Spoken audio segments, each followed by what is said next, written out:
Want to learn how I paid off $160,000 worth of student loans in just 4 years? Pay attention.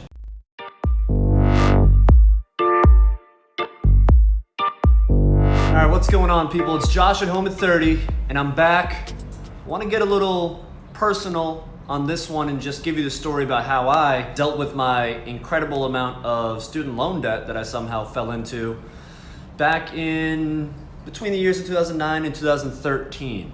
Graduated high school, enrolled in Wake Forest University, was super excited to go, and at the time, my mother was hesitant because it was going to cost me around $25,000 a year to attend Wake Forest. Very good school. Don't regret my decision whatsoever.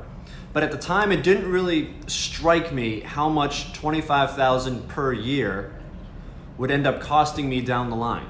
I never ran an analysis about it or looked at the numbers, and what I should have done was seen how much my minimum payments were going to be once I graduated school. Didn't do any of that. Didn't feel like I was prepared to do something like that. No one was talking like that. I enrolled. I figured, hey, when I graduate, I'll have a great job and I'll worry about the debt later.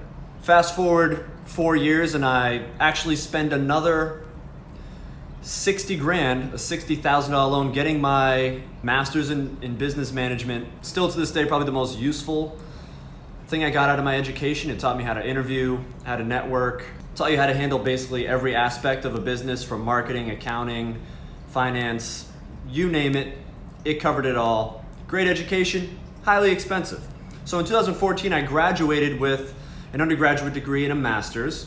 Fantastic. After a couple weeks, I opened a letter in the mail and it's from Sally Mae. Oh, I haven't heard from Sally Mae in a while. This should be interesting.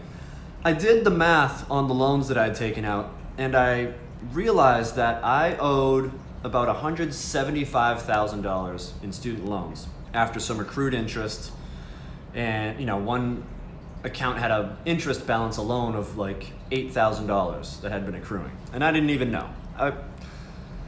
As you can tell, this is not a perfect story. I should have paid attention to these sorts of things, but I didn't. And that's why I'm here to help you guys pay attention and get out ahead so you can start your career off on the right foot and not be a slave to student loan debt. So after I cried, I'm not sure did I cry? That's when I really was forced to make a couple decisions, because growing up I always had the dream of, hey, I'll graduate college, get an incredible job. I'm from New Hampshire, so I planned on moving down to Boston, having my own apartment, all that sort of thing. And that just went out the window when I realized how much my student loan debt was. Absolutely out the window. I needed to make some serious decisions about my lifestyle going forward. So the first thing I did when I realized my debt was going to absolutely change my life trajectory to this point, I decided that I was going to be living at home. If you have this luxury and you do have a lot of debt, even if you don't have a lot of debt, living with your parents is an incredibly efficient way to save yourself a boatload of money, especially if they cook. If you don't have to take care of the groceries, you don't have to cook, it saves you time and it saves you a lot of money, because rent, basically all over the continental United States, it feels like you're going to be paying at least $1,200, and that's even if you're in the middle of nowhere. Never mind being in Boston or something like that, where you're probably going to be paying closer to $2,000 than $1,000 every single month. And that's money that you can't put towards your student loan debt. And for me, it was all about throwing as much money as fast as possible at this stuff. So I lived at home with my parents, and I focused immediately on raising my income and getting promotions. Step number one, get a job. I got a job in Boston working in insurance as an underwriter at a company called CNA Insurance. My salary started off at $65,000 every year, which I thought was pretty good. That's a pretty good starting salary, which afforded me the ability to pay off a good amount of my loans as I went along. So I had a job paying me $65,000 per year after taxes. I don't know, I might have netted 40 or something like that. And my job was in Boston.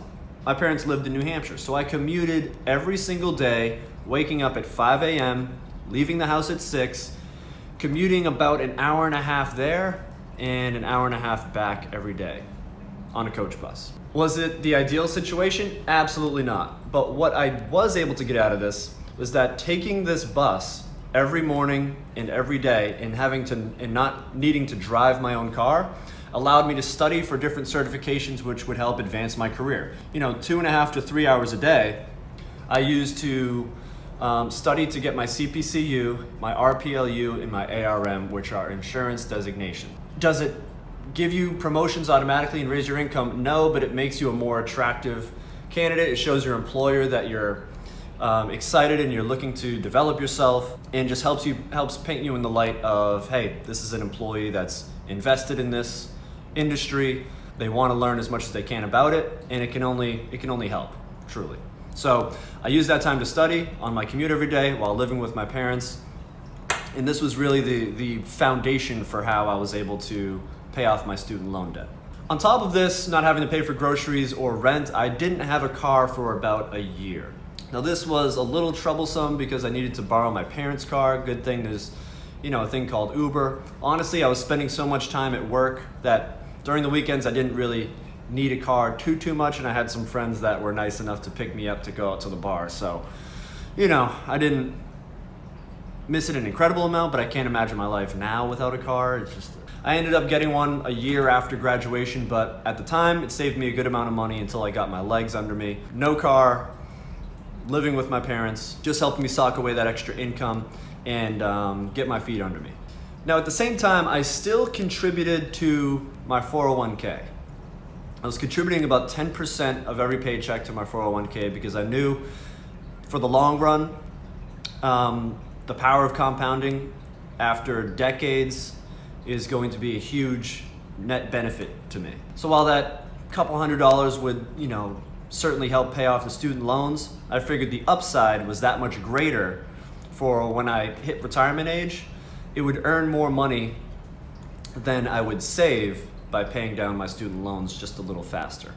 The next important decision I made was I refinanced all of my student loans. Now I did wait about 6 months to consolidate, which I do regret because it effectively cut my interest rate in half. That's right, when I graduated I had lots of different loans. The interest rates ranged from 6 to 8.5%, I believe. And when I consolidated, I got it all down into 1 or 2 loans and got my rate down to 3.5% or something like that. And my goal is to get the lowest interest rate possible. So when I refinanced, I went for the shortest loan durations that I could find. Some of them I put on 5 years, some I put on 10. I really just wanted to kickstart it because I knew I was going to be paying these things off like crazy. So the higher minimum payments, was sort of a kick in the pants, but also at the same time, it helped save on interest every month. So I was just chipping away. And people want to make it out to seem like it's some crazy feat to pay off student loan debt. I know not everyone has the ability to live with their parents, right? And you might have to move out, or you might be in a situation, I don't know, whatever your situation is. The big key for me was finding an affordable way to live. So I lived with my parents until I was about 28 years old, home at 30, get it? If you are in a situation you can't live with your parents and you have a stack of student loan debt, my suggestion is to find as many friends as you can that are going to be focused and not going to be party animals all the time. Find as many friends as you can, get a 3 or 4 bedroom apartment, whatever it may be, to lower your living expenses as much as possible. That's going to be the major key for you.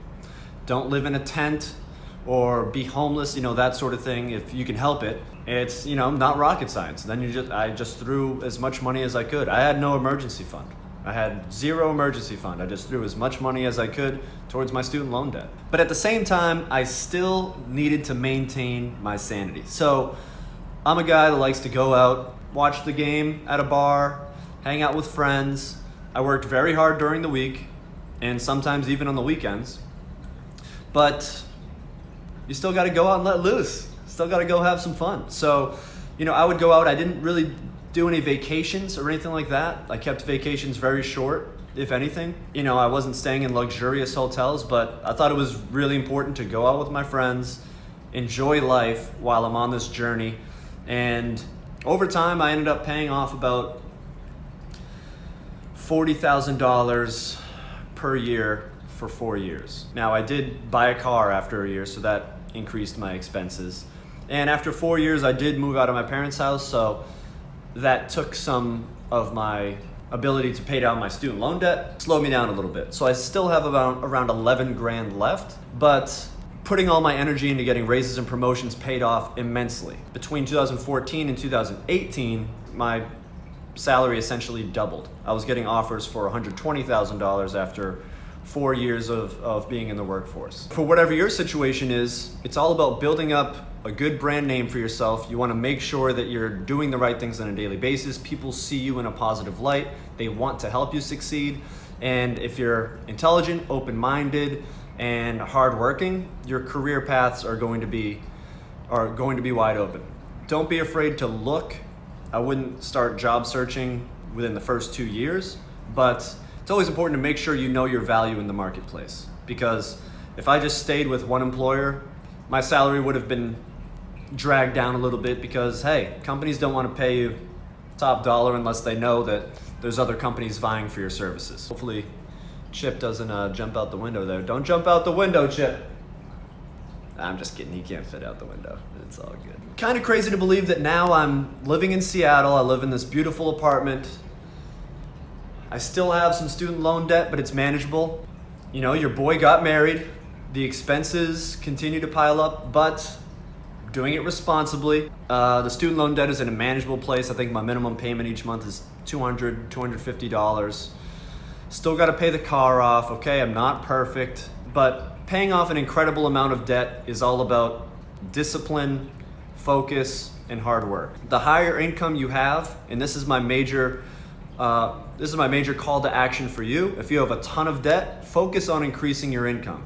Doesn't matter how far you reduce your expenses, if you don't have income that's going to be able to make major dents when you pay off your debt. I mean, I was throwing, a grand and a half to $2,000 every paycheck at my student loans, which is how you get to pay off 40 grand or so a year over 4 years. So that's my story about how I paid off $160,000 worth of student loan debt in just 4 years. I'm still on the road. I'm going to be finishing it, I'd say in the next year or so. I should have it all paid off. And if I can help you along your journey, that's what it's all about. So if you've got a story you'd like to share, post it in the comments below, and I'll see you guys next time.